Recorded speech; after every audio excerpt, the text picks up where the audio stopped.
ዋላካ ተጋዳላይ አማኑኤል ሰፋ አባል ፈጻሚት ስራሕ ህወሓት ምክትል አቦ ወንበር ህወሓትን ምክትል ፕሬዝዳንት ጊዜያዊ ምሕዳር ትግራይ ዝኸበርኪ ተጋዳሊት ፈትለወርቅ ገብረ እግዚአብሔር አባል ፈጻሚት ስራሕ ህወሓትን ሓላፊት ዋና ቤት ጽሕፈት ህወሓትን ዝኸበርኩም ላዕለዎት ሓለፍቲ ጸጥታ ትግራይ ዝኸበርኩም አባላት ፈጻሚት ስራሕ ህወሓት ዝኸበርኩም አባላት ማእኸላይ ኮሚቴ ህወሓት ዝኸበርኩም አባላት ካቢኔ ጊዜያዊ ምሕዳር ትግራይ ዝኸበርኩም ሃርበኛታትን ተጋደልትን ትግራይ ዝኸበርኩም ስድራ ስዋኣትን ስድራ ተጋደልትን ዝኸበርኩም ሃርበኛታት ጉዳኣት አካል ትግራይ ዝኸበርኩም ኣብ ትግራይን ካብ ትግራይ ወፃእን ትርከቡ ትነብር ጅግና ህዝቢ ትግራይ ዝኸበርክንን ዝኸበርኩምን ኣቐዲመ እንኳዕ ናብዛ ብክብርታት ቃልስን ዓወትን ዒስራ ጉንበት ንምውሓስ ሉዓላውነት ብዝብል መሪሕ ሓሳብ ዝኽበር ዘሎ መበል 34 ዓመት ዓወት ዒስራ ጉንበት ኣብፅሐኩም ኣብፅሐና ክብል ፈቱ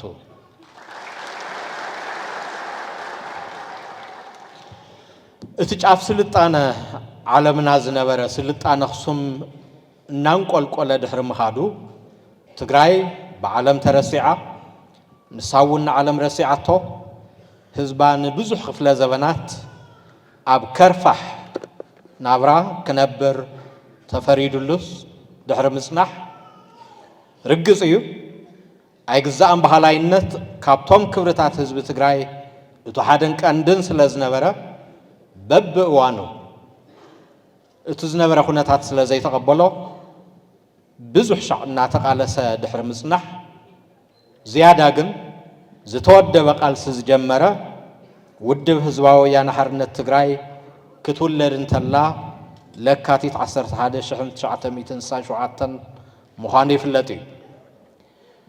ድሕሪ ስልጣነ ኣኽሱም ነፈለምታ ጊዜ ዝህልኽካ ዘውድእ ቃልሲ 17 ዓመት ብሓደ ገጽ ደርግን ዘራያቱን ካልኦት ሓይልታትን በቲ ካሊእ ገጽ ከዓ ህዝቢ ትግራይ ከም ህዝቢ ግን ድማ ብሕወሓት እናተመርሐ ቃልስና ነዊሕን መሪርን እዩ ዓወትና ናይ ግድን እዩ ኢሉ ወሲኑ ዓወት ግድን ኮይኑ 20 ጉንበት 1983 እቲ ዝነበረ ዓፋኒ ስርዓት ሙሉእ ንሙሉእ ፈሪሱ ብሓዱሽ ስርዓት ተተክአ ህዝቢ ትግራይ ከም ህዝቢ እውን ድሕሪ ናይ ክፍለ ዘበናት ተነጽሎን ድኹም ተሳትፎን ንሕና ተጋሩ ድሕሪ ስልጣነ ኣኽሱም ርእስና ንፈለማ እዋን ክነቕንዕን ናብ ዝምጥነና ብርኪ ንምድያብ ምሕኳር ዝጀመርናሉን እዋን እዩ ነይሩ ዝኸበርክንን ዝኸበርኩምን ዓወት ዒስራ ጉንበት ንኽገሃድ ልዑል መስዋዕትነት ተኸፊልዎ እዩ ኣብዚ እዋን እዙይ ክብርታት ቃልሲ ህዝቢ ትግራይ ናብ ዝለዓለ ፀፍሒ ዝዓረጉሉ እዋን እውን እዩ ነይሩ ከም መርኣያ እዙይ እውን ንስኻ ዝያዳን ትግራይ ስለ ትጠቅም ንስኻ ጽናሕ ኣነ ክስዋዕ ዝብል ወለዶ ፈርዩ ክቡር መስዋዕትነት ዝተኸፈለሉ መዋዕል እዩ ኣብዚ ዝሓለፈ 7 ዓመታት ማለት እውን ክብርታት ቃልስታትን ዓወት ጉንበት ዒስራ ብብርኪ ሃገር እናተኻሃዱን ናብ ሕቶን እናኣተውን መጺኦም ትግራይ ኣብ መዋዕላ ሪኣቶ ዘይትፈልጥ ጀኖሳይድ ተፈጺምዋ እዩ ኣብዚ መዋዕል እዙይ ከም ተደጋጊሙ ዝግለጽ ህዝቢ ትግራይ ከም ህዝቢ ካብ ርእሰ መሬት ጠቕሊልካ ንምጥፋእ ትግራይ ካብ ካርታ ዓለም ሙሉእ ንሙሉእ ንምሕኻኽን ትግራዋይነት እውን ከም መሕሰቢ ከም ኣምር ካብ እተሓሳስባ ደቂ ሰባትን ንምስራዝ ዘሎን ዘየለን ዓቕሞም መተኣኻኺቦም ምስ ወረሩናን ሕዝውን ከም ቀደሙ ህዝቢ ትግራይ ብውድውና ተመርሐ እቲ ዝነበረ መሪር ተጋድሎ እቲ ጽንተት በቲ ዝሓሰብዎ መልክዑ ኸይዛዘምዎ ክግታእ ገይሩስ ውዕሊ ፕሪቶርያ ክፍረም ኣገዲድዎም እዩ። ዝኸበርኩምን ሎሚ ንመበል 34 ዓመት በዓል ዓወት ጉንበት 20 ጉንበት እንትነኽብር ኣዶ እታ ንስኻ ዝያዳን ትግራይ ስለ ትጠቅም ንስኻ ጽናሕ ኣነ ክስዋዕ ኢሉ ክቡር መስዋዕትነት ዝኸፈለ ጅግና ተጋዳላይ ኣብ ትሕቲ ወረርቲ ሓይልታት ኮይና ሓሳረ መከራ ትሪኦሉ እዋን እዩ ዝኒአ። እዛ ኣዶ እዚኣ ገዝኣን ድሕሪት ዓፅያ ተሰዲዳስ ኣብ ሱዳንን ኣብ ካልኦት ሃገራትን ብስደት ከርተት ትብለሉ እዋን እዩ። እዛ ንስኻ ንትግራይ ዝያዳ ስለ ትጠቅም ንስኻ ጽናሕ ኣነ ክስዋዕ ኢሉ ህይወቱ ዝኸፈለ ጅግና ኣዶ ፍቆደ ከተማታትን ገጸራትን ትግራይ ካብ መረበታ ተፈናቂላ ብሕሱም ጸገም ሰንሰን ትብለሉ እዋን እዩ ዝኒሄ። ካብዚ ብተወሳኺ ኣብ ህይወታ ሪኣቶ ዘይትፈልጥ ክሕደት ተፈጺምዋስ ኣብ ጓህን ኣብ ምስቁንቋንን እያ ትርከብ። በዚ ናይ ክሕደት ሃይሊ ዘይሽማ ተዋሂባ ኣብ ውቁብ መልክዓ ብጸላእቲ ጸለሎ ላምባ ተቐቢኣ ዘይምስላ ክትሕዝን ምሽጥራታ ኩሉ ጥራሕ እንተይኮነስ ሓሶታት እውን ተወሲኽዎ ፍቆደ መድረኽ እንትድሕዳሕን ሰሚዓ ዘይንቡር ኮይንዋ ኣብ ሓዘን እያ ትርከብ። ሎሚ መበል 34 ዓመት እዚ መንፈስ ሰዓራይነትን ተዓዋታይነትን ዝኾነ በዓል ዓወት 20 ጉንበት እንትነኽብር ኣዶቲ ቅድሚ 3 ዓመት ትግራይ ትስዕር ትግራይ ትዕወት ኢሉ ዝተሰውአ ትምህርቶ ቋሪጹ ናብ ሜዳ ዝወረደ ጅግና መንእሰይ ብገለ ጠላማት ተጠሊማ ተኻሒዳን ከምቱ ዝተባህለ ዘይሽማ ተዋሂብዋን ኣብ ጓሂ እያ ትርከብ። ኣዶቲ ኣብ ማሕበረ ደይጎ ሕወሓት ትስዕር ኢሉ ክቡር መስዋዕትነት ዝኸፈለ ጅግና መንእሰይ እቶም ቀተልቱ ብኽብሪ ተሰኒዮምስ ሕወሓት እውን ካብ ጾታ ፖለቲካ ኢትዮጵያ ንኽትወፅእ እያ ተበይንዋ ደንፂይዋ እያ ትርከብ። ብሓፂሩ ድሕሪ ዝኹሉ መስዋዕትነት ሎሚ ንመበል 34 ዓመት በዓል ዓወት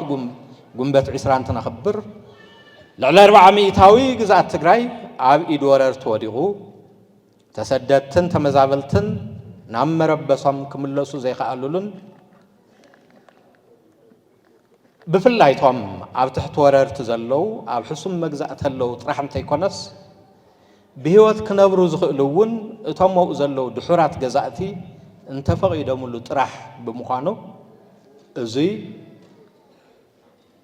ኣብ መዋእልና ክንቅበሎ ብጣዕሚ ዝኸብድ ተርእዮ ስለ ዝኾነ እቱ ኣብ ቅድሚ 34 ዓመት ኣብ ልዕሊ ስርዓት ደርጊ በርቃዊ መጥቃዕቲ ዘብፅሐ ተጋዳላይ እውን ብዝተፈላለየ ኣብዚ እዋን እዙይ ኣብ ሓሳረ መከራ ዝርከበሉ ኩነታት ኢና ዝኒሄና። ዝኸበርኩምን ዝኸበርክነን ኮታስ ኣብዚ ሕዚ እዋን መበል 34 ዓመት በዓል 20 ጉንበት እንትነኽብር ሉዓላውነት ክነውሕስ ኣይከኣልናን። ስዱዳትና ፍቆደ ሃገራት ከርተት ይብሉ ኣለዉ። ተመዛበልትና እውን ናብ በረበቶም ኣይተመለሱን። ሕዚ ግና ባና ክብርታት 20 ጉንበት ዳግም ኮለል ኢሎም ክረአዩ ጀሚሮም ኣለዉ እሞ ክብርታት ቃልስን ዓወትን 20 ጉንበት ተሓንጊጥና ሉዓላውነትና ነውሕሰሉ ጊዜ ግድን ይኸውን ኣሎ እናተቃረበ እውን ይመጽእ ኣሎ።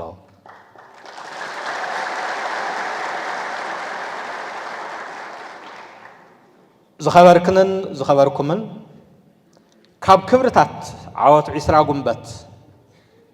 እንመሃሮ ሓደ ቁንዲ ቁም ነገር ሃገራት ዘለዋ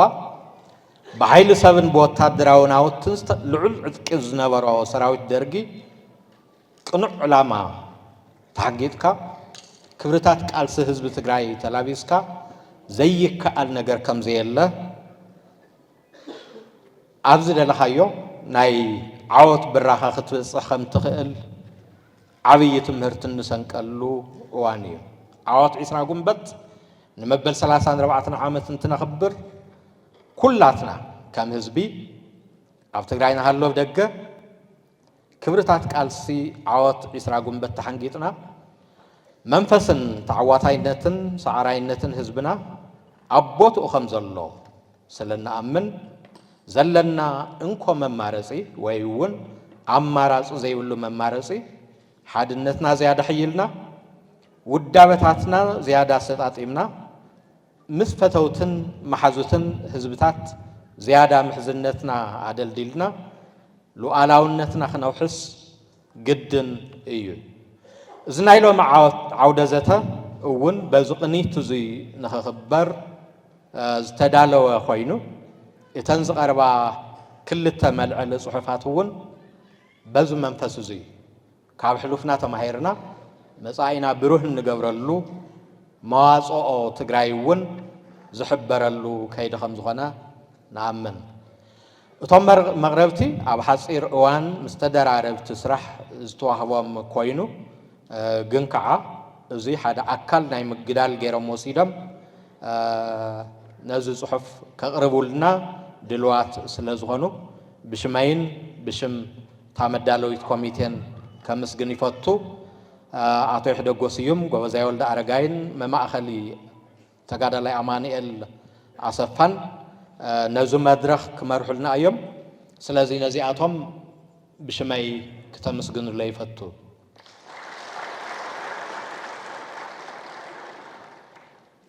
ስለዝኾነ እውን ዝዓውደ ዘተ ዕውት ከም ዝኾነ ኣኣምን ክብርታት ቃልስን ዓወትን ዒስራ ጉንበት ንምውሓስ ሉዓላውነት ዘለዓለማዊ ክብርን ሞገስን ንስዋዕትና ሕዚ እውን ትግራይ ትስዕር ትግራይ ትዕወት ይቕንየለይ